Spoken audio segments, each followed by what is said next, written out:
তাছাড়া কি করবো, ওরা চলতে ফিরতে অনেক সময় লাগে। এই দেখো, এই কৌশিক ম্যাগনেট করছে, এই যে আমরা সবাই হচ্ছে এখন পিকনিক অ্যারেঞ্জমেন্ট চলছে। হ্যাঁ, এটা কি ম্যাগনেট করছে, পেস্ট করতে হবে না?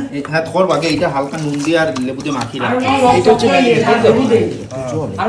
জলটা ফেলে দাও, জলটা ফেলে দাও, কি আছে ধোয়া হয়েছে, আমার ধোয়া তো এরকম জলই থাকবে।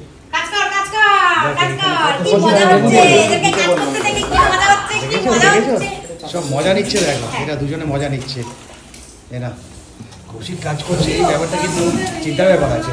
এ হচ্ছে পিপু আর ফিসু। পিপু আর ফিসু যদি তোমরা জেনে থাকো তাহলে কমেন্ট করো, পিপু আর ফিসুটা কি। এ হচ্ছে সেই ওকে দিয়ে কোনো কাজ করানো। আর এ হচ্ছে বিরল দৃশ্য, বিরল দৃশ্য। এটা বিরল এই দৃশ্য। দৃশ্য হচ্ছে বিরল দৃশ্য। আমি যদি না করি তাহলে এগুলো জানলাম কি করে? তাহলে তুই সব জানিস, ইউটিউব দেখে জানা যায়, ওটা কোনো ব্যাপার না। ইউটিউব লাগে না, আমার মাথায় সব। ও শুধু এই ডান হাতটা শুধু খাবার কাজে ব্যবহার করে, শুধু এই তোলে আর এই এই দিদিরা আজকে রাখতে নাকি প্রথম দিদিরা রাখতে আমার যদি কাজ আজকে করতে হয়, প্রথম এই দিয়ে দেখলাম কাজ 2 দিন আর করছে। আছে।